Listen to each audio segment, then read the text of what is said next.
What a fucking weekend, man. Holy shit.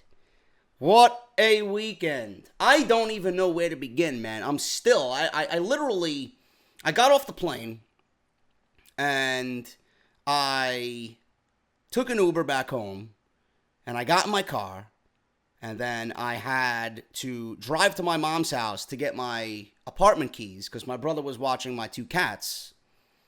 And I'm just all over the place. It's hot and humid, traffic everywhere, people driving like assholes. Finally back home. It's 3:30 now. I'm hoping I can get this up by 5. I don't know how much time I'm going to take of yours today with this, but I'm going to try and get it up before Raw, absolutely, and then do Raw. So I'm all over the place, man. I've been nonstop the last 2 days with me being in Pittsburgh, and I'm going nonstop now with the aftermath of Extreme Rules. But what a weekend it was, man. Memorable weekend, and I have Brian Gulish and Matt of Russell Rumble to thank, man. You guys are fucking incredible, and I am very lucky and fortunate that I have two guys in you who believe in me. Not only believe in me, but two guys that I actually can call friends. So they have made this weekend possible, and without them, it would have never even happened. So I want to thank those guys first and foremost for everything, and I hope to see you guys again very soon. And Matt, I'll see you in Chicago for All In, man. So thank you guys so much. Without you, none of this would have happened, and my gratitude to you guys, man. I love you. Man, you know, normally when people attend these shows, their opinions, what's the matter? You see me working over here, right? Yes, I understand I have to pet you. I got to talk about Roman Reigns. You know Roman Reigns? Yeah. We'll talk about Roman. But I'm not even going to really go hard on Roman Reigns. And we'll get to it. I don't want to jump the gun. But normally with these shows, people have a different perception of an event just simply because they were there in attendance. I remember last year at SummerSlam, I was doing the event with Solid Monster and LeBar. And we were at 205th. Right? 2 blocks from the Barclays Center. And we were seeing a lot of people come from the Barclays Center when the show was over. SummerSlam let out. And I was, asking people, what'd you think of the show? What'd you think of the show? And we all know last year, SummerSlam was fucking god-awful. SummerSlam was one of the worst shows of 2017. So for anybody that actually went there and said, yeah, this was a great show, they're obviously blinded by the fact of the live WWE experience. Now, I'm not saying that I didn't have a fucking great time, because I absolutely did. Sitting front row, I had a fantastic time. I felt like I was a little kid all over again. I've never sat at a WWE live show where I was last night. That was my first pay-per-view, and I've never sat that close before at any show, period. Period. So what I felt has no bearing on what I'm going to say about this show. You guys come here for my honest opinion. You guys come here for my no bullshit opinion. Extreme Rules 2018 was a fucking terrible show. A terrible show. And a terrible show that was built over the last 4 weeks. Clearly, WWE didn't give a shit about Extreme Rules. It was a bad show. And I can only hope that they somehow put some effort into SummerSlam. These shows are too long. These pay-per-views are too fucking long. There's no reason why you're going to give me close to 4 hours of Extreme Rules, which, by the way, the Extreme Rules moniker and the Extreme Rules gimmick, this needs to be abolished. Extreme Rules needs to go. Hell in a Cell needs to go. TLC needs to go. If I was in charge, Money in the Bank would go. Money in the Bank would go right back to WrestleMania, and you're giving me an actual pay-per-view worthy of the month of June. King of the Ring, Bash at the Beach, the Great American Bash, whatever it may be. Money in the Bank and these gimmicks, they don't belong as their own pay-per-views. That was a thing back in the day, a phase that they went through. Gone. This Extreme Rules shit, 11 matches, three of which, maybe three, had Extreme Rules gimmicks or Extreme Rules feel attached to it. Out of 11 matches, you're going to give me 3 Extreme Rules matches or 3 matches somewhat worthy of Extreme Rules? Every fucking match on that show should be no disqualification. Why are you booking an Extreme Rules show and it doesn't even come close to what the name of the title is? Get rid of it. It's a waste. It's embarrassing. It's pathetic. And the fact, like I said, these shows are too fucking long. There's no reason why an Extreme Rules show should be 4 hours long, and then I look at a show like SummerSlam, 5 hours. Does anybody in this company grasp the concept of too much? You know, if I drink too much beer, or if I drink too much of the same beer, I'm not going to want that beer next time. I want to mix my beers during the evening.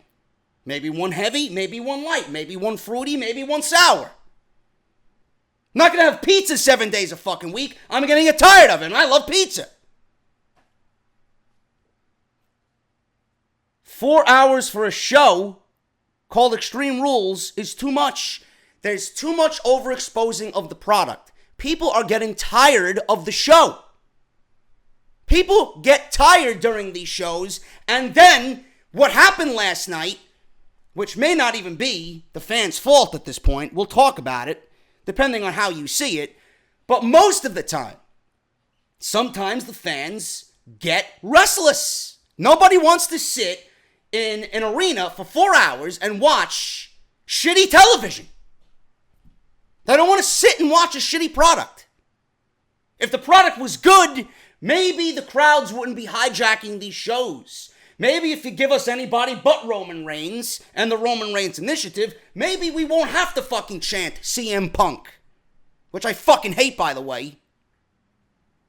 Because 2 people behind us tried to do it and failed miserably at it, and I started laughing at them. Or beat the traffic. This is boring. Beach balls. Maybe they wouldn't have to find other forms of entertainment around these shows. For these shows, if the show was actually good, or if they got something that didn't insult their intelligence. There are too many of these guys that are being overexposed. There's an overexposing of the product right now that is making this product and TV suffer. You do realize we got 4 hours last night. We have to sit through 3 hours of Monday Night Raw, most of which won't even be entertaining. 16 segments on Monday Night Raw. You're lucky if you get 2 that are actually worth your time. One of them they already announced. Is he going to show up, or is he just going to be a ghost like he's been for the last 5 months? Lesnar. Either come to Monday Night Raw, you accept the terms of your upcoming title match, or I'm stripping you of the title. Is he going to show up? Who's going to be his challenger? Is it going to be somebody that the fans genuinely believe in? There's an overexposing of this product right now that is so apparent, and WWE feels like the more they give you, the better the shows will be. Quality over quantity. Why do we love NXT so much? It's because we see so very little of it. We don't see the same guys week in and week out. Could be 2-3 weeks before we see a guy. Ricochet. He wasn't on last week's show. Ricochet's one of the best talents that they got. Did people complain that Ricochet wasn't on the show? Of course not. Of course not. But when a guy like that is booked the way he is in NXT, we feel some sort of attachment to him. We get excited when we see them. Do you know how I feel when Finn Balor comes out? Finn Balor right now is reach for my remote control worthy. I am changing the channel when Finn Balor's on. There's nothing special about him anymore. His entrance, his look, his character, what he does in the ring, I don't care anymore. I've seen this guy fucking slip through the cracks week by week by week. Smiley Finn. The guy who lost his balls along the way. Smiley Finn. What are you smiling about? I don't care about these characters. The B team. I don't give a fuck about the B team. They didn't make me laugh in 4 weeks building up to this tag team title match last night. Trash. Carmela? Don't get me started on Carmela. WWE's making me lose interest in Asuka too. At this rate, a fucking box of crayons is smarter than Asuka. Alexa Bliss, Nia Jax. What the fuck happened in that match? And my Alexa just went off in there. Yeah, she even knows that Miss Bliss is terrible. There's an overexposing of these characters. There's an overexposing of the product that is just making everything around it suffer. There's no reason why these shows should be 4 hours long. And please get rid of the fucking Extreme Rules moniker. This shit is a dead concept. You ain't reviving nothing extreme. WWE had to pull out a fucking spot from 20 years ago that we thought we'd never seen just to live up. Oh, look at the unpredictability that could happen at Extreme Rules. Kevin Owens run through a fucking table 15 feet high. That's what you have to do? Show was not good, people. The show was not good. I'm not letting me sit there have any effect on my feelings towards the overall show. I was still tweeting the same way that I would normally tweet if I was home watching it here on the network. Nothing changed. My views on the product on Twitter didn't change. Wasn't giving you happy, sappy, sellout type responses on social media last night. I was still just as harsh as I was sitting there like I would be sitting on my couch. And I hope most of you picked up on that. Just because I'm there sitting with my friends graciously, thanks to the hospitality of Road Dogg, which I certainly appreciate. We'll talk about him in a little bit. That doesn't mean my view on the product is going to, take the easy way out. They still got to get their ass kicked by me because of what happened last night. Anyway, moving on, man. We got to the arena, and we were all shocked about where we were sitting. Fucking great, man. Well, we walked in, and we were seated second row. Like I said, this was my first pay-per-view. My first major pay-per-view, sitting second row next to Brian Ghoulish. And right behind me was Ticket Drew and Justin LeBar. We all had a great time. Everything was just up in your face. I had a blast. It was like I was a little kid all over again.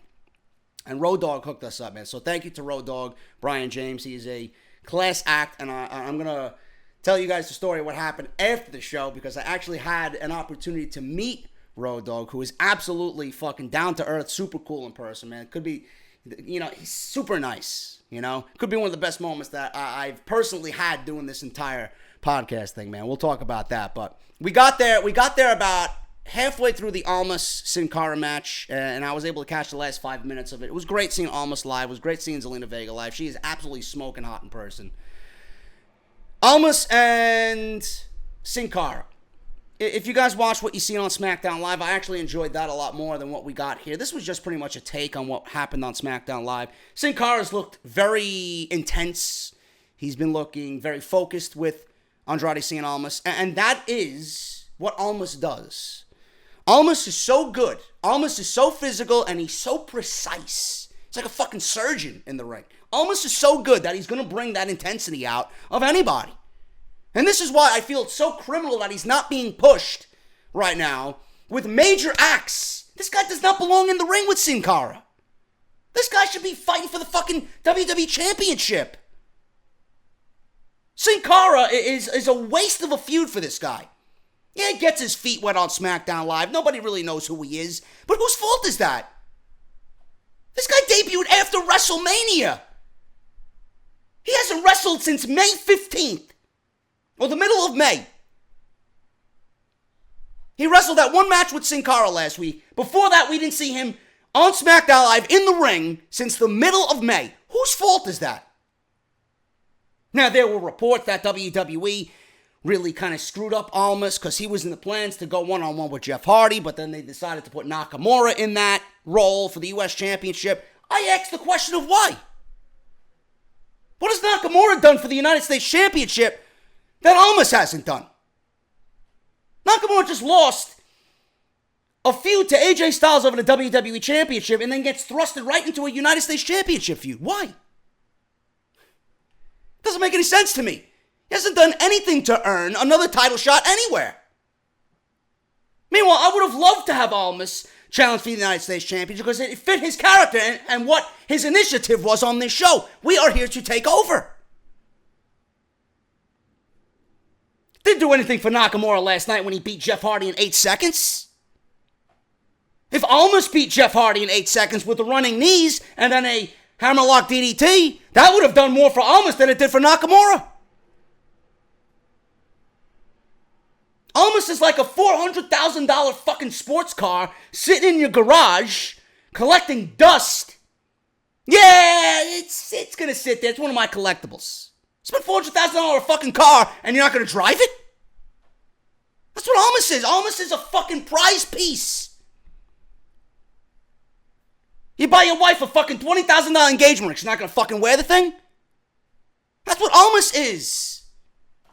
So much value in him and he's not being used. Do you have any faith in WWE to book this guy in a meaningful feud going into SummerSlam? This guy should have been already set up for a major program on SmackDown Live. The fact that he's not, that shit fucking hurts me. I fucking hate seeing quality talent go to waste. It's as if WWE's spending money and they're not getting their money's worth. I don't think WWE realizes how much of an uphill battle they have with this guy getting his momentum back from NXT. They killed it. This guy was on top of the world. Gotta be. If you list your 10 best wrestlers on the planet, Almas is in your top 10. And if he's not, you must be fucking completely out of your mind. The right guy won, but what does it do? You go to work tomorrow, you don't even realize that Almas was on the card. Or if you do realize, you don't care. Nobody should be looking at Almas and uttering the words, I don't care. Put him and set him up for something at SummerSlam. Otherwise, why did you bring him up? I'm sure we could have got another Gargano Almas Classic or a Almas Black Classic or an Almas Ricochet. Please, don't even get me started, man. Don't even get me fucking started. Almas won. Right guy won. What does it do? I don't know. It's a complete waste. Speaking of the right guys winning, Sanity won in a tables match that went 8 minutes. This was nothing but a clusterfuck, 3-on-3. Nothing really happened here to a point where I have to sit here and talk about it. Sanity has already lost steam. They've lost twice on SmackDown Live already. Does anybody care about Sanity? Is WWE going to make me care about Sanity? Sanity right now is suffering the Dean Ambrose effect. You want to talk about Dean Ambrose being a lunatic fringe? Dean Ambrose ain't no fucking lunatic. Maybe he was when he was Moxley, when he was feuding with Mick Foley, then in FCW. Sanity ain't causing no fucking chaos on SmackDown Live. You know, you want to brag about causing chaos, you better be pulling out some fucking Nexus type shit. That's chaos. This ain't no fucking chaos. Sanity might very well have lost every bit of momentum already in 3 weeks. They beat the New Day. Let's throw a fucking parade. They beat the New Day. They should have been beating every fucking team that was in front of them already. And this only happened a week ago. And then WWE wants to put them in a tables match just because. It fits the Extreme Rules gimmick. Hey, let's put a tables stipulation there. Come on, man. Sanity wins here. They put Kofi through a table. Eric Young puts Kofi through the table with a big elbow drop, which we seen up close, in person, right there. I seen Eric Young just fucking come down off the top rope, put Kofi through the table. I don't know how it looked on TV, but watching it there, it looked fucking brutal. Kofi was actually laying. After everything was starting to get cleaned up, he was still laying. I'm not sure if he got hurt or he sold it completely to death, but that shit looked rough watching that live. Kofi gets put through a table with the elbow drop. Sanity wins. Much needed win, but again, I ask, what does it do? Nothing. SmackDown Live probably will have them turn around and lose to the New Day on Tuesday. We'll see what happens. Matt Hardy and Bray Wyatt versus the B team of Curtis Axel and Bo Dallas. I interviewed Shane Douglas on Sunday before Extreme Rules. You guys will hear that podcast tomorrow morning. Curtis Axel was definitely brought up as one of Shane Douglas's favorite guys there. He said the same thing that I've been uttering. This is the son of Mr. Perfect. The fact that he's been booked the way he's been booked his entire tenure in WWE is absolutely criminal. He mentioned something along the lines of WWE proposed the fact, or brought the fact of that he didn't want to live in the shadow of his father. Or he was embarrassed about his father's name. He wanted to get away from that family line, that name, a Hennig. Are you kidding me? Yet I'm supposed to believe that WWE bullshit that they feed you. Correct me if I'm wrong. I even told Shane Douglas this. When Curtis Axel won the Intercontinental Championship, what was the first thing that he did? He held the Intercontinental Championship up, which was the same title that Mr. Perfect held, the white one. Held it up to the sky and fucking thanked his father. Yeah, but he wants to get away from his father's last name because he doesn't want to live in the shadow. Bullshit. Same thing with Bo Dallas. I was actually entertained by Bo Dallas down at NXT. The guy's been a fucking joke on the main roster. The only thing that was of interest in this match, and the crowd let the WWE know too, and it was great hearing that live. It was great feeling that live. It was great seeing them interact live. Bo and Bray, everybody knows that they're brothers. Everybody knows that they are related. Everybody knows that brotherly love is going to happen. You know? So it was great to see Bo and Bray in the same ring together, mixing it up. They didn't do it right away. They played the fans' emotions a little bit, but they eventually went one-on-one, and it was a nice thing to see. It was a very nice thing to see. The B team ended up winning the Raw Tag Team Championships. And I ask why. Now, what does this do in the overall grand scheme of things? Now, if you guys watched last night, it looked like Bray was about to turn on Matt. And Matt tweeted something out along the lines of maybe they need to go their separate ways. I don't know what's going to happen. Is that the right move to make with Matt and Bray Wyatt right now? Does Matt have the creative freedom to give me the woken character that we all deserve? Because we certainly haven't seen anything of it from the Impact days. This is a low-level version of whatever he was doing in Impact. It's great. I love Matt. I love the woken, broken stuff. I love it all. But it honestly has not been the same at all. It lost its appeal. And WWE made sure that it would lose its appeal. They haven't done anything to enhance Matt Hardy. Matt Hardy was a main event guy in Impact. That gimmick was a main event act in Impact. You come to Monday Night Raw, he's wrestling the fucking B team. Bray Wyatt, if you break him up from Matt, where's Bray gonna go? Bray has no direction. The only reason why they put him with Matt is because he was a lost soul. Now they're two lost souls together. There's no plans for Bray Wyatt. So you either keep them together and somehow revive this dead division, because right now Matt and Bray are probably better off together than separate. You either keep them together and revive this tag team division, or you split these guys up and they go their separate ways and they're fucking mid-card for life. And then the B team. I don't know if WWE realizes this, but the tag team titles were worthless to begin with. You know, we didn't need the visual to go along with what we already knew. The tag team championships are on glorified jobbers. And I hate that I'm calling Axel and Dallas glorified jobbers. Your tag team titles are on jobbers. What are you going to do to revive this division?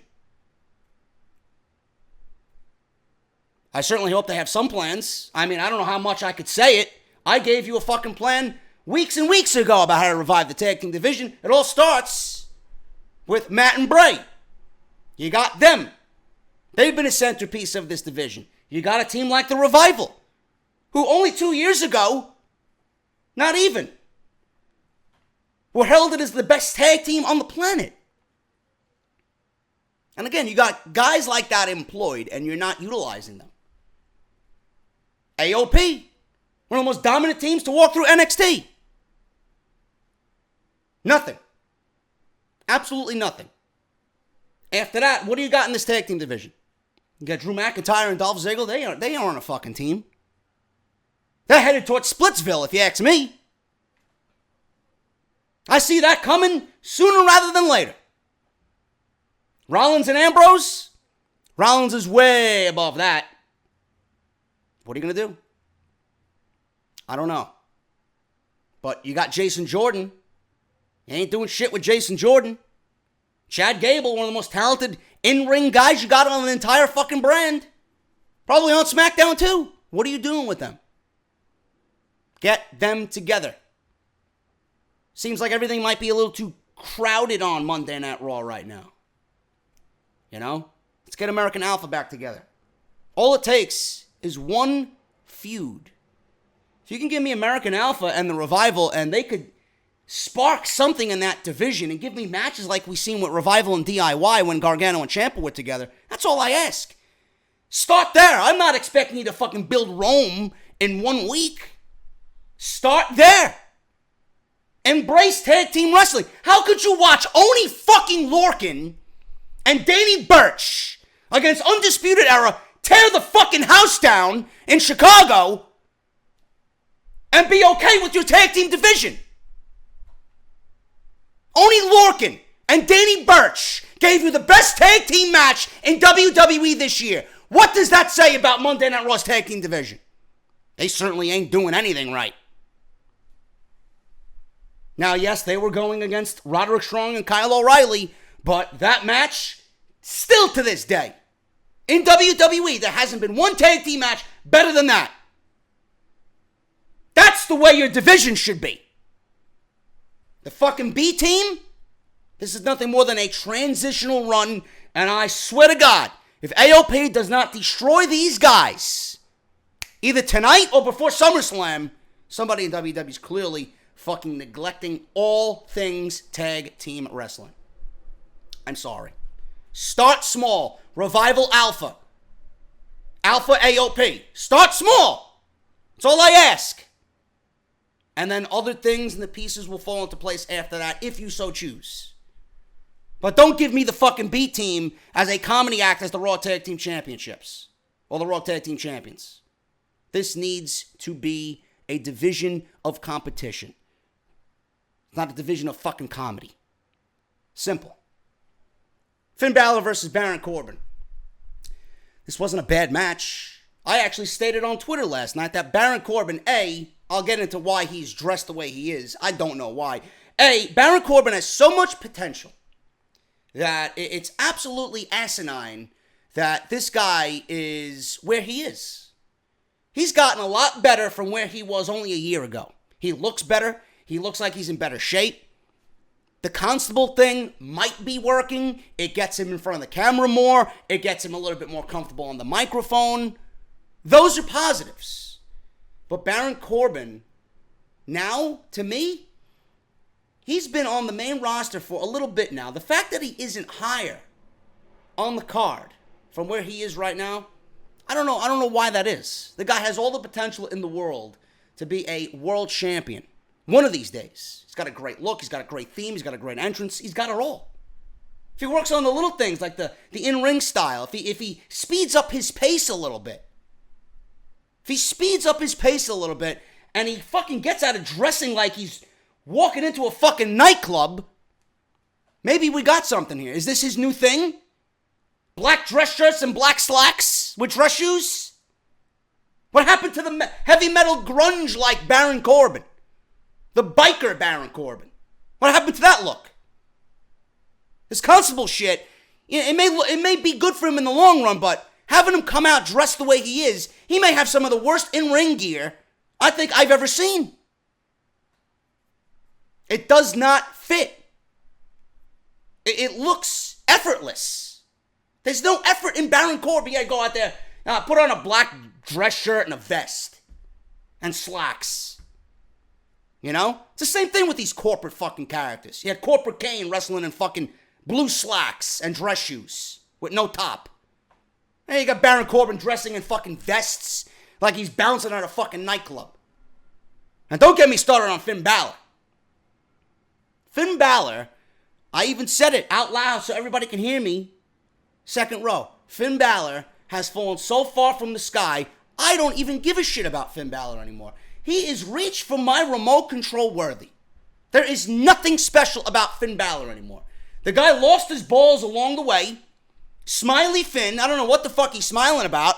If I'm wrestling for Monday Night Raw, I certainly ain't smiling. The guy does not have an appeal anymore. WWE stripped him of everything that made him interesting. His entrance and his theme were so big. When I hear that and I see that, it gets no excitement out of me. And the fact that Finn Balor won in some fluky type fashion last night with a fucking roll-up, who is that benefiting? Baron Corbin loses another match, and then Finn Balor gets a fluky victory. Finn Balor, the Demon King, who led NXT, who led the charge of NXT during its hottest period ever, for 250 plus days, getting fluky victories on Monday Night Raw against fucking Baron Corbin. How the mighty have fucking fallen. Who does that benefit? Nobody. Doesn't benefit anybody. In fact, it harms us. Because all it is going to do is going to give us another rematch on Monday Night Raw. You don't think Baron Corbin's going to lobby for a rematch or you beat me in a fluky way? Guarantee we see this match tonight on Monday Night Raw. And we're going to sit through the exact same thing we seen last night at Extreme Rules. It's a waste. It does nothing for anybody. The cameras go backstage after we see this match over with. And the Bludgeon Brothers are attacking Team Hell No. Bryan is being thrown into the steel garage, steel gate. Kane is having his ankle destroyed. The Bludgeon Brothers take their sledgehammers and hit Kane over the ankle with it. So Kane looked like, from what I seen there, because they played it in the arena, it looked like from what I seen there that Daniel Bryan might have been getting a new partner. Now, there was a buzz in the arena. And when I seen this happen, right in front of me sat Randy Orton's wife. Randy Orton's wife came to sit down at this exact moment. And I'm like, wow, Randy Orton and his wife are here. Randy Orton must be back. Right? There was no reason why Randy Orton's wife was going to be sitting front row if Randy Orton wasn't on the show. So I'm like, holy shit. I know I proposed an idea for Randy Orton to come back and team with Daniel Bryan with this rated YKO thing. You know, it was just a little shot in the dark, you know, because I figured that would be a great way to reintroduce him. And he also had ties to Luke Harper and Eric Rowan. So I'm like, this makes perfect sense. There you go. And the other thing that people were talking about was Hulk Hogan. There was a buzz about Hulk Hogan all day. Hulk Hogan not suspended by WWE anymore. WWE reinstated Hulk Hogan into the Hall of Fame. Hulk Hogan signs a new deal with the WWE. His return is imminent. I heard that he was coming down from Cleveland. People said that he was in Pittsburgh. They seen him, spotted him in the city with Jimmy Hart. He was backstage. He met with the entire locker room. So everybody was like, oh shit, Bryan is without a partner. Hulkamania's going to run wild in Pittsburgh. It was an idea. Match went on. And we'll talk about that in a little bit. But neither of those men came out. WWE went with the lamest thing possible. SmackDown Women's Championship match, Asuka versus Carmela. You talk about a 0-star match. I think WWE put on a 0-star match. Carmela can now add that to her resume of god-awfulness as SmackDown Live Women's Champion. This woman, Carmela, I don't understand WWE's logic here. I don't. If you are a fan of Carmela, you have absolutely the worst quality of taste in anything humanly possible. The woman is god-awful at what she does. She cannot wrestle at all. Not gonna lie to you, she's hot. That's all she's got going for her. She cuts a decent promo. She's got some charisma. This woman is absolutely worthless in her position at this moment. How WWE can be so high on a women's revolution. How WWE can be so high on having another Mae Young Classic, which showcases women's wrestling. How you have a roster of Asuka, Charlotte, Becky, Ruby, Ember, Sasha, Bayley. And then you look at Raw and SmackDown Live and look at who your champions are. How little faith does WWE have in Carmela? How afraid are WWE that they did not have Carmela wrestle at all last night? There was not one wrestling move executed by Carmela. And if it was a basic headlock that my fucking brother could probably do. I could do it. You could do it.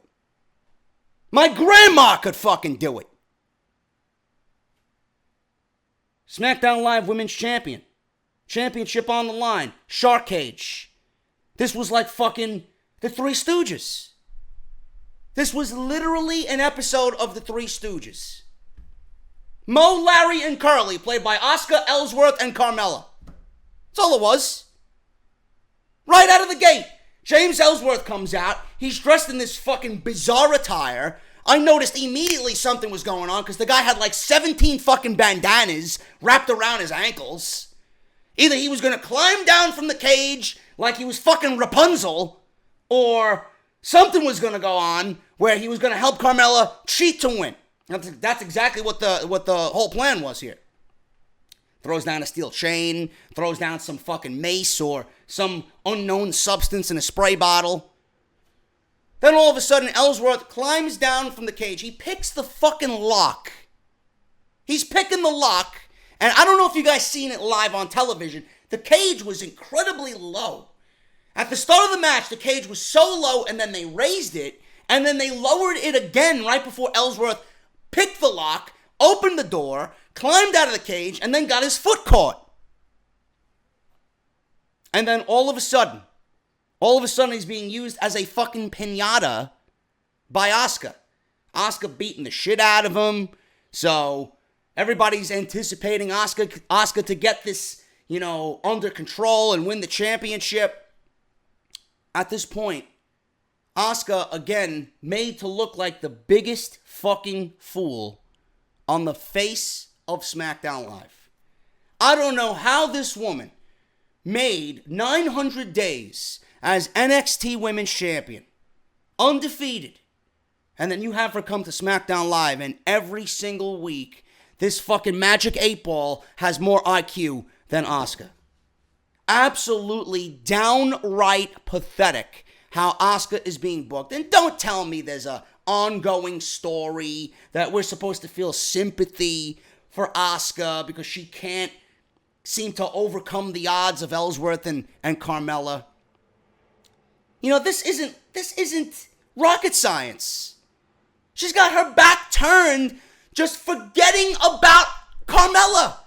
She's there looking at Ellsworth, and she took her eye off the women's championship. She was so busy trying to beat the shit out of Ellsworth that she forgot Carmela was her opponent in the match.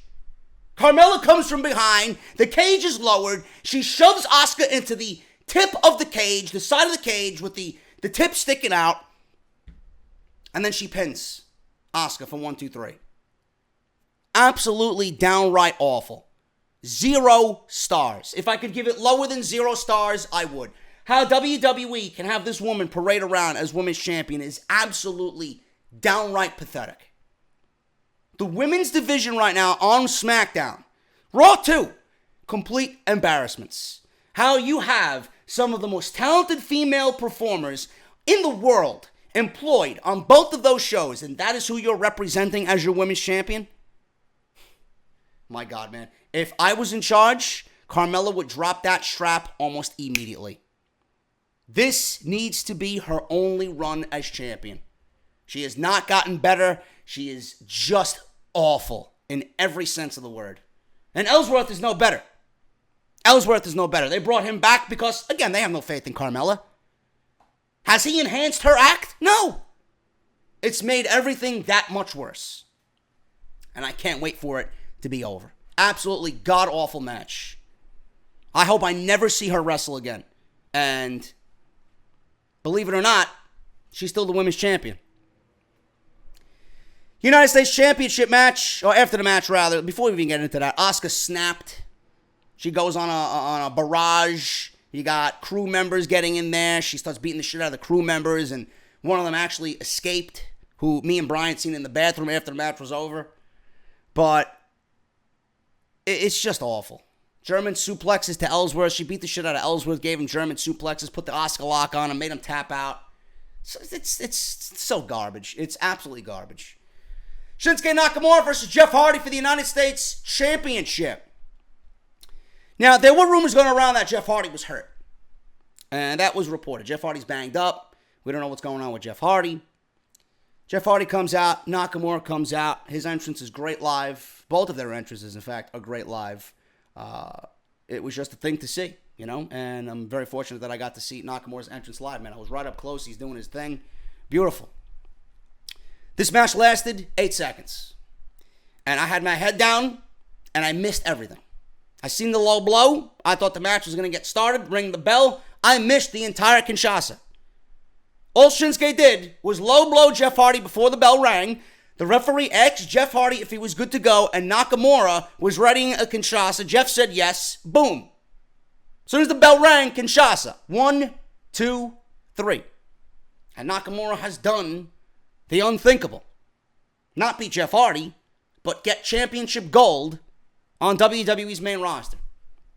Something like 18 years since a Japanese superstar held the United States Championship. So Shinsuke Nakamura wins the title, and Randy Orton's music hits. And that's the reason why his wife was ushered into the first row. So Randy Orton's music hits. Randy Orton comes out, and I had every inkling of thought he would be confronting Nakamura. That did not happen. What WWE left you with was a bunch of questions and no answers. Randy Orton instead grounds Jeff Hardy and kicks him in the balls. He stomps him in the nuts. And then he looks at Nakamura. Nakamura smiling, and Randy Orton walks away. Did Randy Orton turn heel? I don't know. Did Randy Orton set up a feud with Jeff Hardy? I don't know. Is Jeff Hardy really hurt? I don't know. Because if he was, WWE wouldn't have booked the match on Tuesday. They're booking a rematch for the United States Championship. Who is Nakamura going to feud going into SummerSlam over the United States Championship with? I don't know. I don't know. A bunch of I don't knows coming out of this match. But I can give you what I think is going to happen. A, I think they're announcing this rematch for Jeff Hardy just to get him off TV. Now, he really may be hurt. But they announced this match on Tuesday. The rematch clause, get it out of the way, get Jeff Hardy off TV, get him some recuperation, some time off, and have him come back healthy. Get him off TV for the time being. That's why they brought Randy Orton back, to kind of offset Jeff Hardy being out. One is hurt, the other one's ready. Let's switch. Is Randy Orton going to be heel? I was pretty much bored to tears with Randy Orton in general.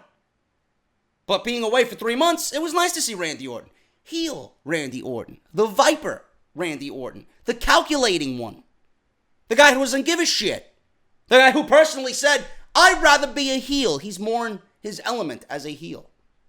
Babyface Randy Orton is nauseating. I don't look at Randy Orton, and I don't see lovable babyface that's going to be like, hey, you know, shaking hands and smiling. No, I see prick when I look at Randy Orton. And he's a damn good one. So we don't even know if that happened, but he attacked Jeff Hardy. Jeff Hardy's one of the most over baby faces in the company. So hopefully that continues, but we don't even know that. Because we may have seen one thing happen at Extreme Rules, but for all we know, WWE may feud Nakamura and Randy Orton going into SummerSlam, and Nakamura's a heel, which means Randy Orton is probably going to be the babyface. I don't know. But this match was incredibly short, and it probably had to do with Jeff Hardy being banged up. Shinsuke Nakamura is your new United States champion. Braun Strowman versus Kevin Owens. Steel cage match. Really nothing to this match at all. Kevin Owens got some offense in here. The big spot, everybody's talking about it. Braun Strowman was handcuffed to the top rope. It was very cool sitting there watching Braun Strowman struggle with the handcuffs. You know, we didn't know how he was going to get out of it. We don't know if he was going to pull the fucking top rope off. We didn't know if he was going to bite the fucking handcuffs. All of a sudden, this guy yanks the handcuff off the top rope, and he breaks himself free. All the while, we got Kevin Owens, again, suffering from the same fucking disease as Asuka. Retardation. I don't know who produces and scripts these matches, but my God, can you make your performers at least a little more intelligent? Kevin Owens has Braun Strowman handcuffed. He's got a clear path to victory. Now, is Kevin Owens smart or is Kevin Owens a fucking idiot? Kevin Owens got this guy handcuffed and he's waving goodbye like Tommaso Ciampa, kissing him goodbye like CM Punk when he won the WWE title in 2011 and he escaped to the Chicago Night. He's standing there on the top rope about to climb out of the fucking cage, taunting Braun Strowman. If you learned anything in the last 4 weeks, why would you poke the bear? It's as if this guy didn't learn a single fucking thing. So Braun Strowman rips the handcuffs off. He climbs up the cage, and they're both standing on top of the steel cage. I don't know how big these cages are. I would assume 15 feet. But I didn't think WWE was going to go the route of Mankind and The Undertaker at the 1997 King of the Ring. 1998 King of the Ring, rather. 20 years. 20 years. To the day. I don't know if it was the same arena, but it was certainly the same city. It was in Pittsburgh. 1998 King of the Ring was in Pittsburgh. That night we seen Mick Foley thrown off the cage. The Hell in a Cell was 20 years ago in Pittsburgh. Now, I was shocked as hell. And Brian Goulash was looking over at me. Did you get the video? Did you get the video? I was so in awe that this was actually happening right in front of me that I didn't get no video of it. And I'm like, fuck. I beat myself over the head all night. I'm like, I don't believe I didn't get that. Braun Strowman throws Kevin Owens off the steel cage. He lands through the American announce table. And most of you guys were telling me, 'cause I couldn't see it from where I was, that there was an air cushion underneath the table. Either way you look at it, would you fall 15 fucking feet from the top of a steel cage being thrown off by Braun Strowman? I don't think so. Even if there's an air mattress or padding underneath or not, I would still not take that bump. That's still a scary bump.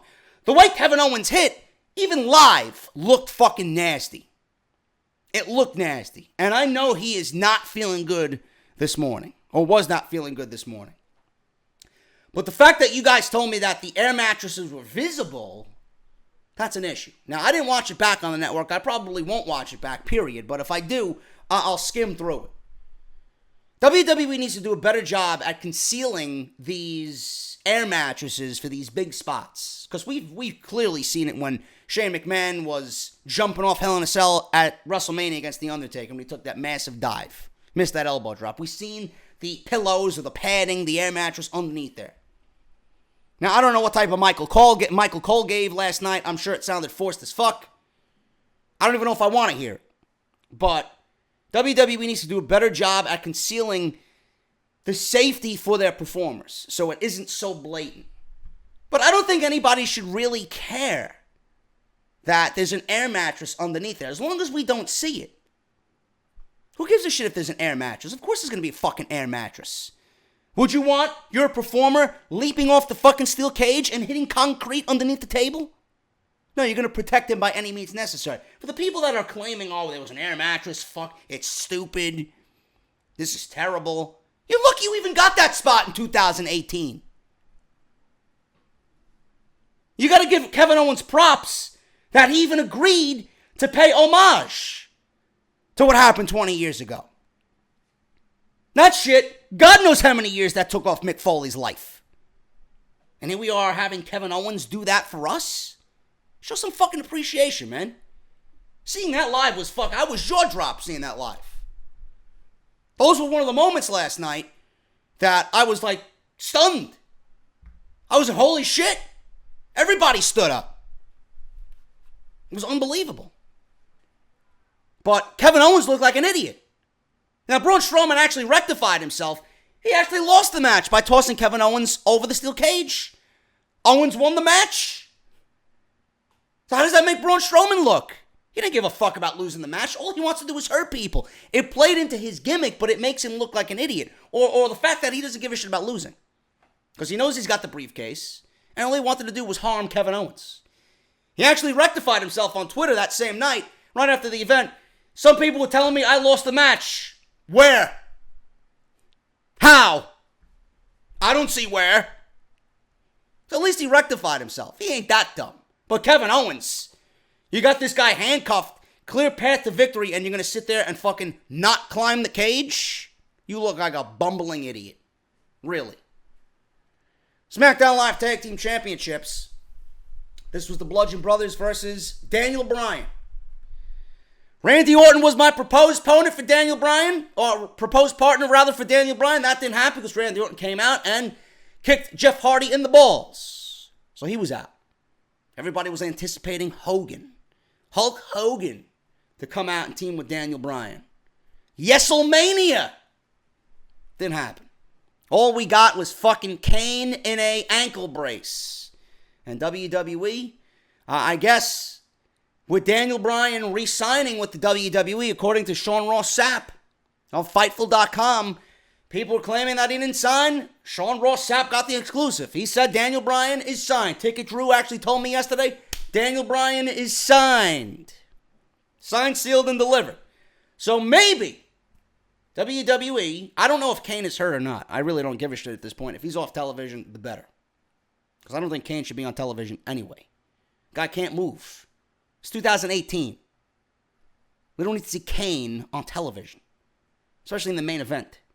So with Daniel Bryan signed, maybe that has played a factor in the decision of this match. Maybe they're going to fast-track Daniel Bryan now and put him in a position where they want him to be.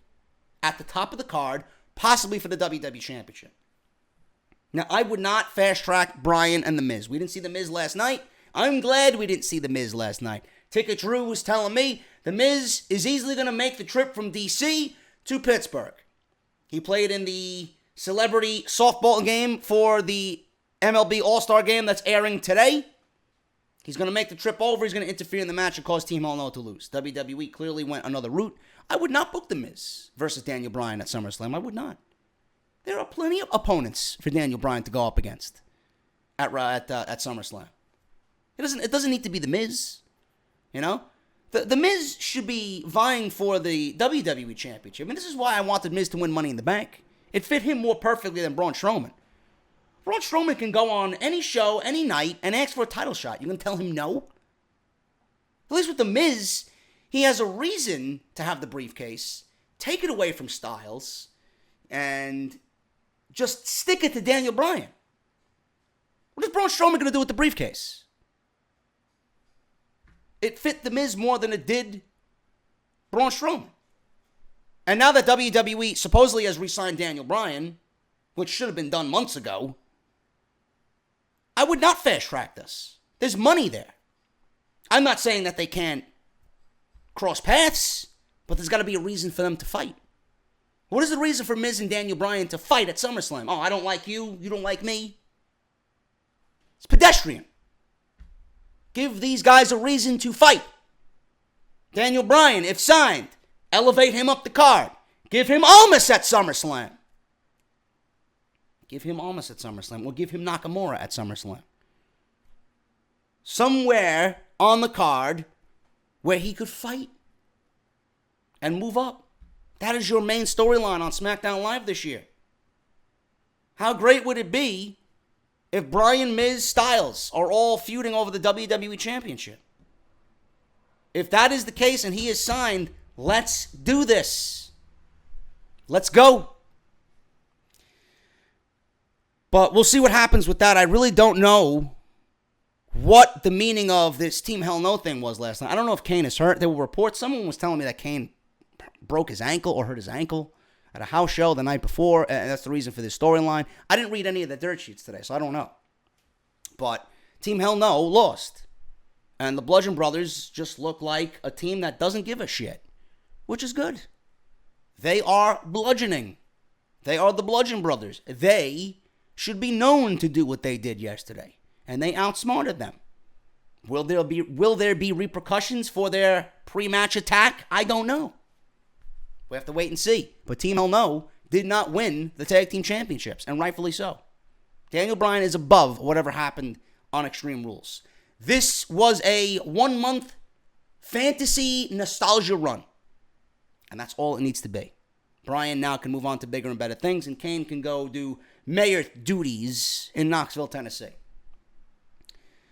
Bobby Lashley versus Roman Reigns. I'm going to be honest with you. I'm not going to talk about this match too much at all. This was Bobby Lashley's best match since being back in the WWE. Now, there really hasn't been much of Bobby Lashley since he's been back. Match with Sami Zayn, that was awful. Tag team matches, left and right. But this match with Roman Reigns was his best match to date. Lashley took some sick bumps in this match. Reigns, listen, I don't give a fuck about Reigns. You guys know how I feel about WWE and the Roman Initiative. You know, I don't know what WWE is planning here, but clearly, Roman Reigns and that sympathy storyline that's being reported could very well be true. Now, on the other hand, with Roman Reigns losing, he deserves 0 title shots. 0.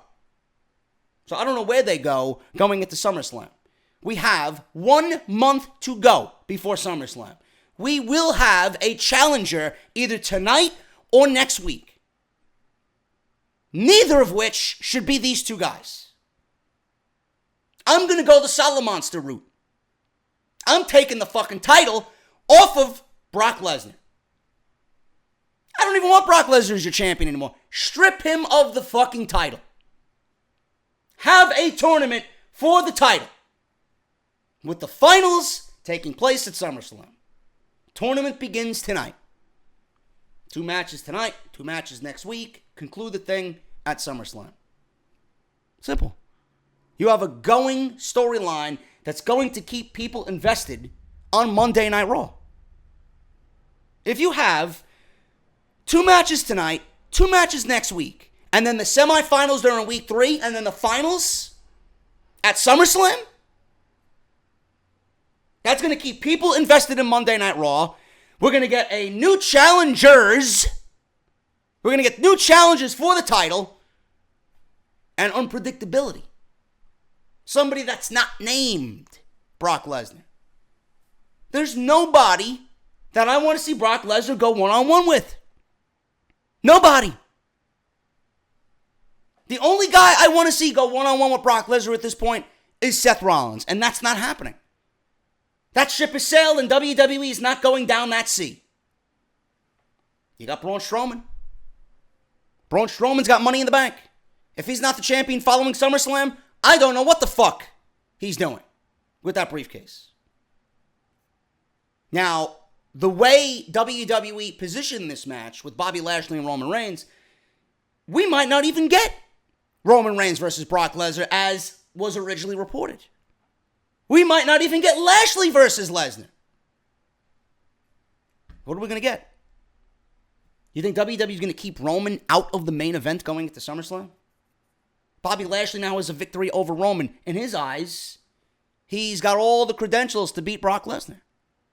You know? Roman's going to continue the storyline of, well, management's holding me down. Brock Lesnar's receiving favoritism, blah, blah, blah.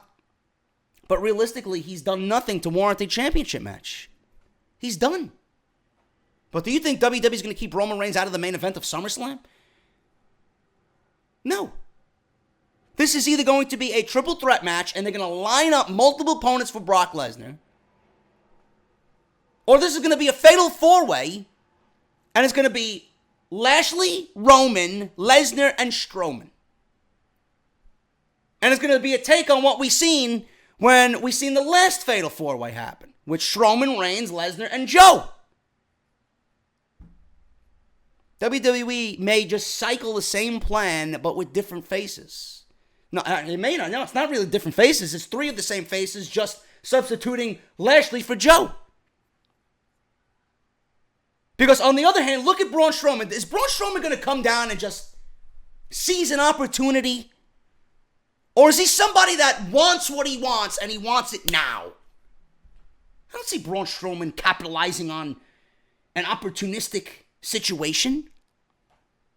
I see Braun Strowman saying, Angle, I want my title shot. Fuck these guys. I want Lesnar.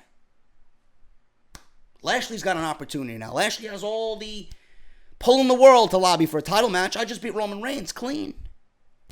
Roman's going to play his fucking bullshit card. If it's not a fatal four-way, I would genuinely be surprised. But I'm not going to sit here and tell you that it wasn't a good match. I was okay with what I seen. Now, I don't know how it was on the network. The fucking arena was loud. Roman was getting heat, booze. But nobody was upset that Roman lost. I didn't feel any sympathy for Roman. Cry me a river, Roman. You know? So I don't know what's going on. So we'll see what happens on Monday Night Raw. Like I said, if it's not a fatal four-way, I would be genuinely surprised. I have zero interest in Lashley and Lesnar. Zero. I do not see Roman sitting out of the main event. And then you got Braun Strowman. Who is Braun Strowman going to feud with going into SummerSlam? You built this up all this time, and now you have to pull the trigger. He's got no one else after Kevin Owens. Kevin Owens has been obliterated. Where's Strowman going? Who's his next opponent at SummerSlam? Nobody. It's Lesnar or bust. Who's Lashley going up against? No one. It's Lesnar or bust. Roman? You know what WWE is going to do there. If it's not a fatal four-way, I would genuinely be surprised. And Strowman should be cashing in the briefcase, letting you all know that come August 19th, I will be in the main event because I have this and I say so. But other than that, Reigns and Lashley wasn't that bad. I expected a lot worse. I didn't give a fuck going into this thing, but it wasn't a bad match. So, Reigns pretty much took a spear out of nowhere and lost this thing. He lost with his own finishing move, which was very symbolic heading into Monday Night Raw.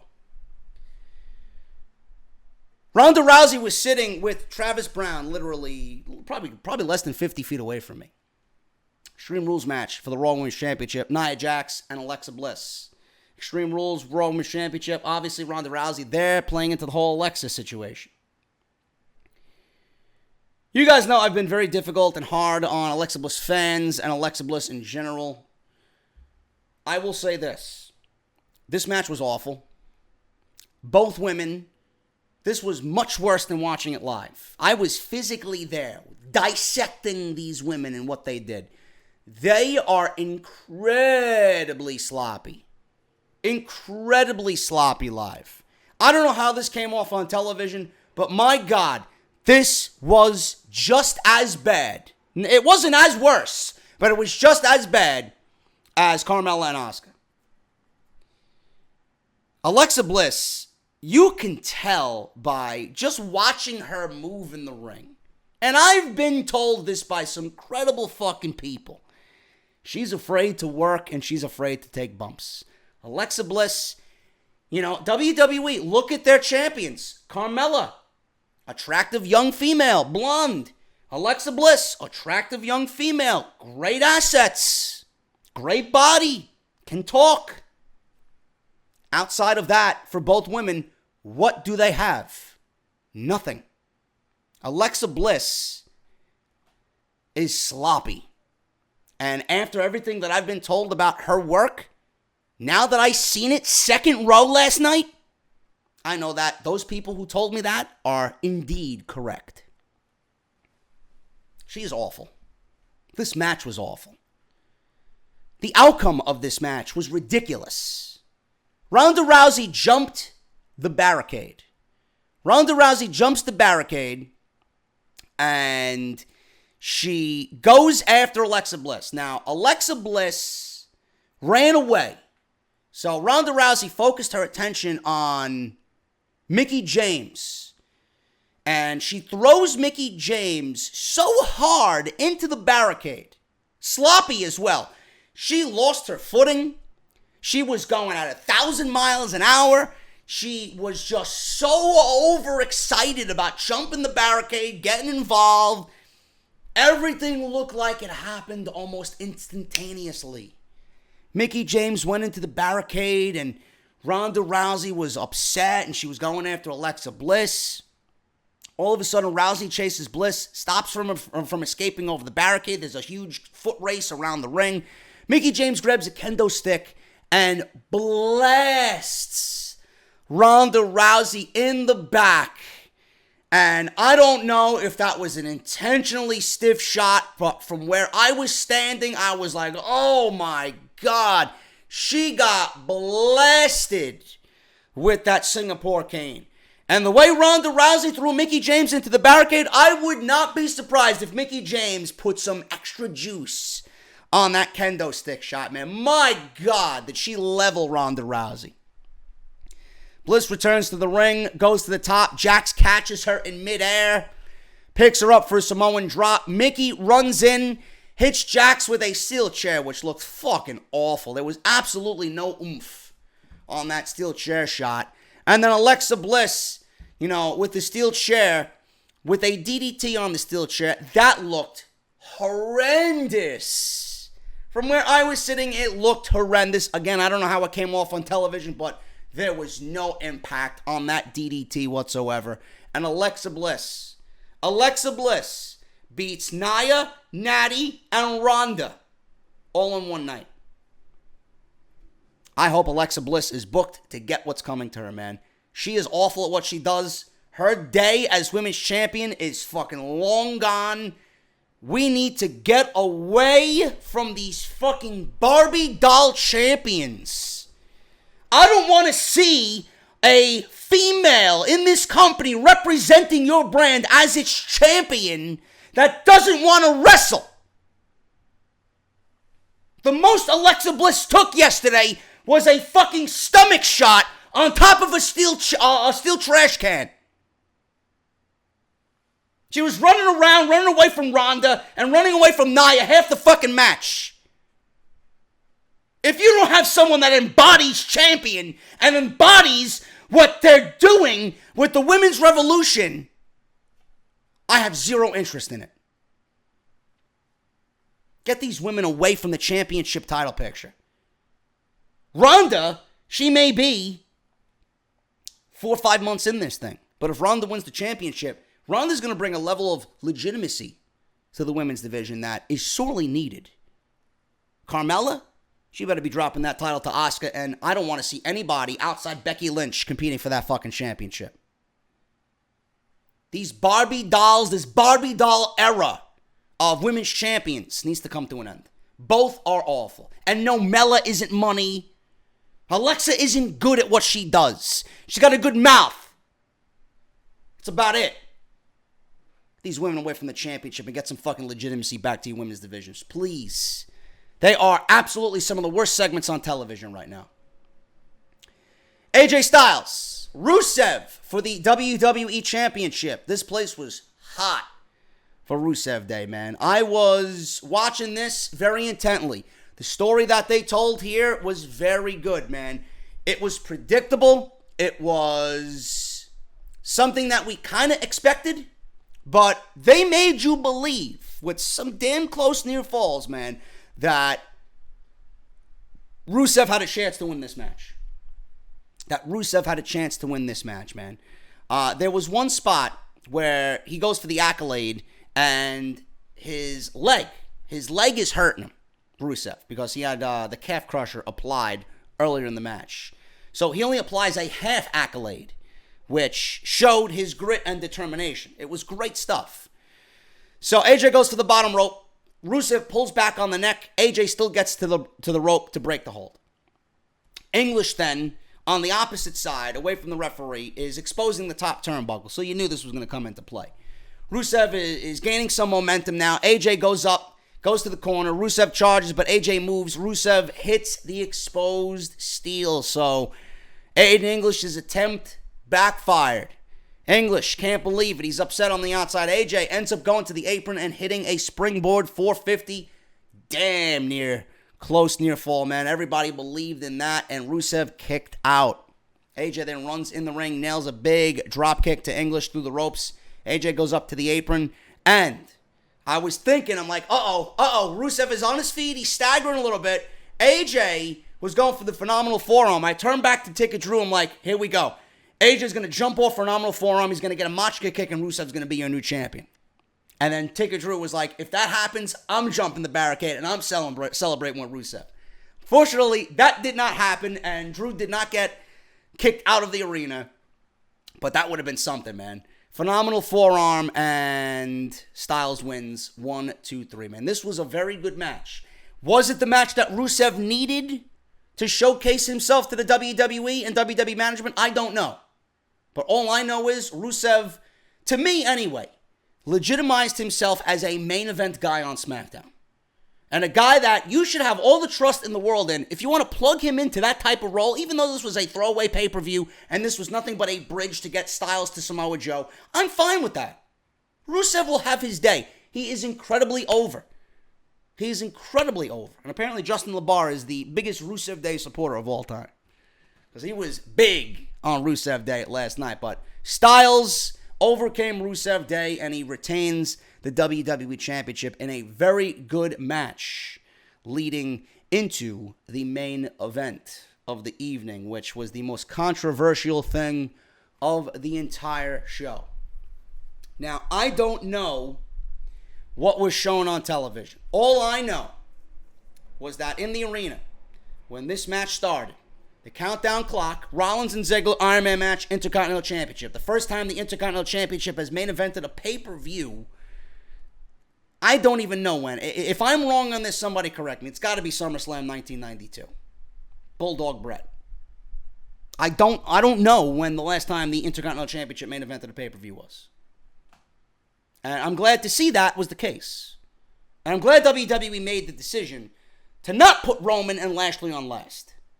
Somebody in that company came to their senses and said, you know what? We can't do this.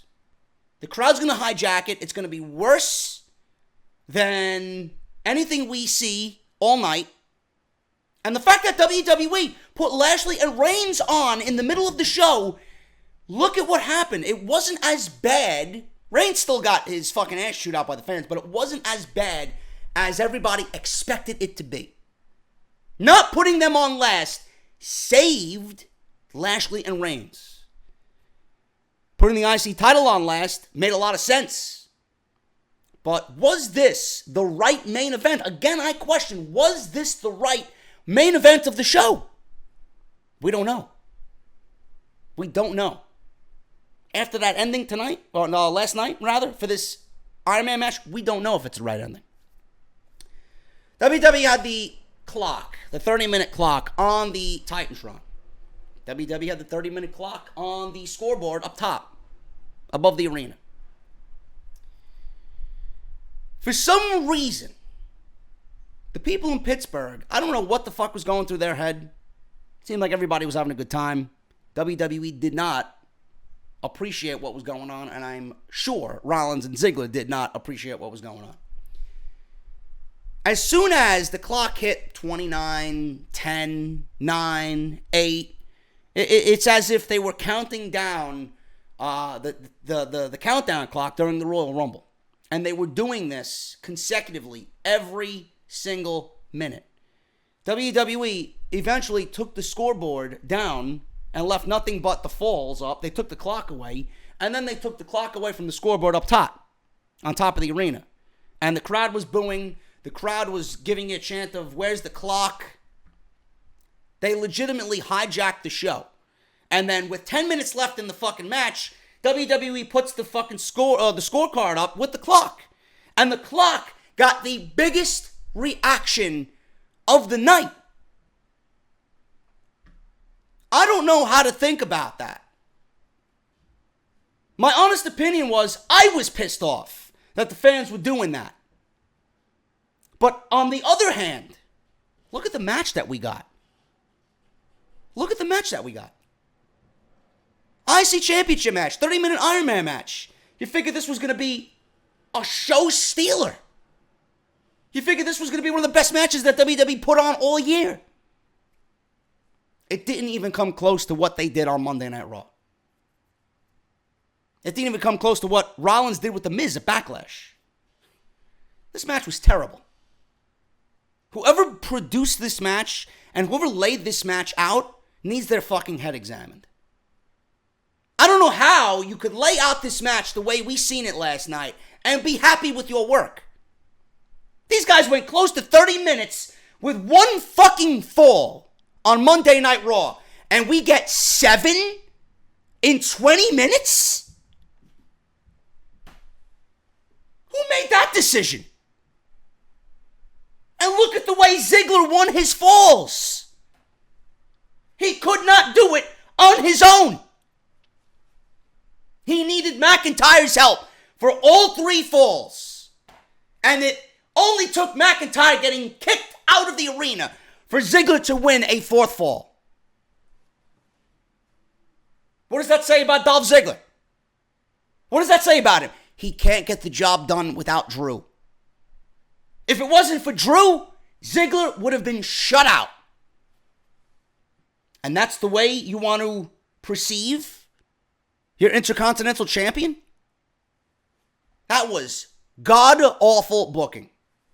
This match was produced in the worst possible way. Now, what I was thinking that WWE should have did all along, and maybe the crowd would have been a lot more invested in it, because they certainly were on Monday Night Raw. They certainly were on Monday Night Raw, and there was no Iron Man stipulation. I would have done 1 fall the entire fucking thing. That would have been way more dramatic than whatever WWE did here. Or if you didn't want to have 0 falls leading into the final stretch, have it be 1 with Seth Rollins and Ziggler fighting from behind, or the opposite way. You could even reverse it. Have Ziggler win 1 fall, and then Seth wins 1 miraculously in like the last 30 seconds. And then we go to sudden death. And then you could do the same ending that we got last night with Kurt Angle coming out and all this other shit.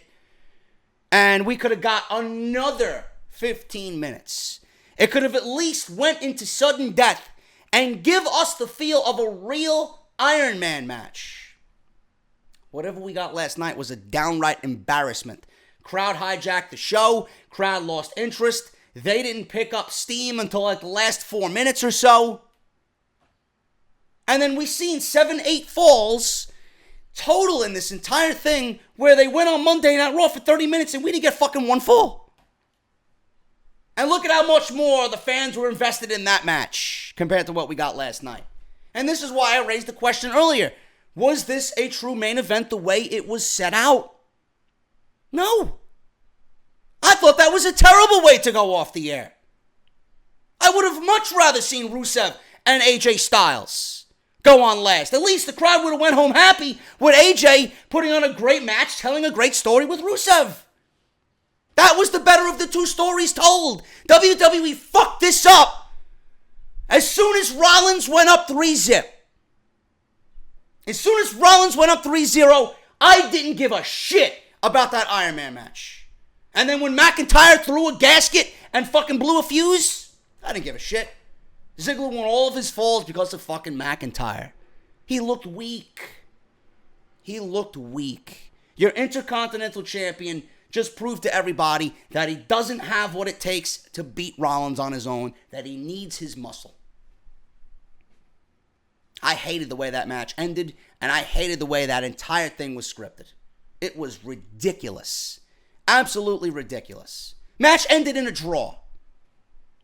Rollins shuts Ziggler down, tried to crawl over, goes for a super kick. Nails him with a super kick. Crawls over. Doesn't make the cover until the 2-second mark, so obviously the referee's not going to count. You need more than 2 seconds to get a 3 count. JoJo announces that it's a draw. Ziggler will retain. Then we get Angle coming out. Fans aren't going to be happy to see a draw, especially not my hometown of Pittsburgh. Crowd erupts. Sudden death happens. McIntyre comes out of nowhere, distracts Rollins, and then Ziggler takes advantage for a quick zigzag, and that was it. All that dramatic nonsense, sudden death, Pittsburgh doesn't want to leave here unhappy. WWE left the fucking bullshit out there, and everybody left unhappy anyway. What a shit show. They dropped the ball so miserably on this Iron Man match that they could have had one of the best matches of the year. And it was just laid out miserably. They booked that all wrong. You got a guy in Ziggler and Rollins who could fucking go more than anybody. Just look at Brett and Shawn at WrestleMania 12. There wasn't one fucking fall. One fall. What wrestler the caliber of Rollins and Ziggler are going to have 8 fucking falls? Do you know what that does to their character? How is Ziggler going to lose 3 falls in a row? And then he gets his falls back because of his muscle on the outside. If WWE's intent was to make Ziggler look like a fucking jobber, they certainly did that and passed with flying colors. I think I'm done here with this Rollins-Ziggler shit. I'm done. I don't know. I didn't like it. I don't know what you guys thought. That's the way Extreme Rules went off the air. Everybody disappointed. Rollins disappointed. Fans disappointed. All for that. Dramatic ending. Sudden death ends in 30 seconds. Extreme Rules was a complete fucking missable show, man. Nothing on this show stood out besides one thing. And that was AJ Styles versus Rusev. And even at that point, and the big spot with Braun Strowman and Kevin Owens. Other than that, what is the reason to sit through a 4-hour show? Ridiculous. Now, the best thing that happened all night wasn't even on the show. The best thing that happened all night was that me, Brian Goulash, and our entourage all went to the hotel across the street from the PPG Paints Arena. It was the Talent Hotel. Had a couple of drinks, had a couple of vodka tonics. Brian had some Labatt Blues. We were sitting there and Road Dogg gave us the seats. And somehow, you guys seen me on television, on the network, during the Braun Strowman match. JD's in attendance. Road Dogg knew that Brian was coming to the show. But Road Dogg didn't know that Brian had me as his guest. So Road Dogg actually texted Brian and said, "What is JD doing there with you? I didn't know JD was coming along with you." So someone must have told Road Dogg that I was there. So we made it our intention to go to the Talent Hotel across the street and wait to see if Road Dogg showed up, and he actually did. And I'll never forget this, man. This is a story I could tell everybody. Brian and Road Dogg are cool. And Brian wanted me to meet Road Dogg just to, introduce myself, shake his hand. Road Dogg comes in, and he's tall. I didn't think he was that fucking tall, man. He's a big fucking dude. Road Dogg hugs Brian, and he looks over at me, gives me like a double take. And then he tells Brian, "Who told you to bring this motherfucker with you?" So he knew who I was, which I'm humbled by. Little old me on YouTube over here, Road Dogg knows who I am by face.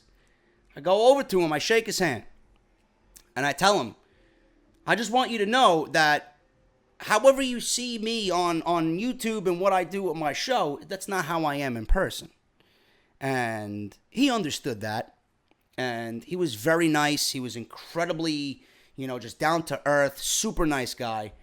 I wanted a picture with him, but I couldn't, and I didn't want to bother him. I wanted to have respect for him because I knew he was, in a rush. They had to travel to Buffalo for Monday Night Raw, and he was already being hounded by fans at that point. But I told him, I'm like, listen, and this is something I didn't mention on Twitter, but he actually called me out on it today. He actually unblocked me on Twitter. He took the initiative on his own to unblock me. I was blocked for a while. And I told him, thank you for the hospitality. Thank you for treating us so good. And, I had a blast. I felt like a little kid again. And I asked him, I'm like, how could I get you some of my commentary for House of Glory? Because I do commentary for House of Glory. I called matches for Ricochet and Lio Rush and Amazing Red. And, I told him that Red owns the company. And I got a big event coming up on August 17th. Austin Aries, Sami Callihan, Low Key, Enzo's going to be there.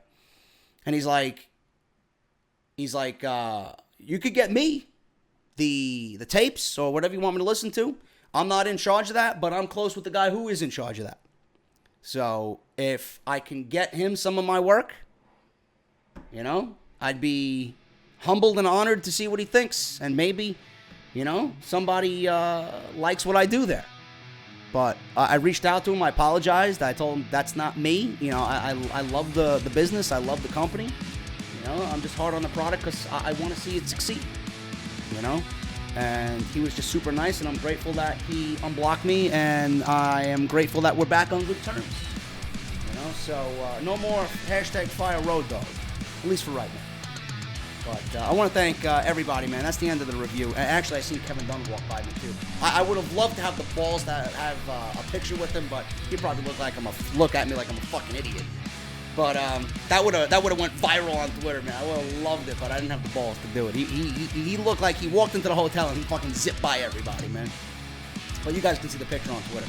But I want to thank everybody, man, for making this weekend so memorable. I'm sorry the review got up so late. I know it's right before Monday Night Raw, but it is what it is. I am getting out of here. Thank you to Brian Ghoulish. Thank you to Matt from Wrestle Rumble. Thank you to Road Dogg again for the hospitality. You guys made my fucking weekend, man. Thank you so much. I sit here so lucky, so fortunate, so humble that this is only the beginning for me, man. I'm telling you right now, this journey is not going to stop anytime soon. I am nowhere near where I want to be. It's only going up from here, man. I'm only going to be the best I can be for you guys, and hopefully you'll still be here with me for the ride. Thank you guys so much, man. Let me know what you think of the review down below. Hit that thumbs up. Sorry again that it's so late, and I'll see you tonight for Monday Night Raw if I have any type of voice left, man. Hopefully it's a good show. I'll talk to you guys later.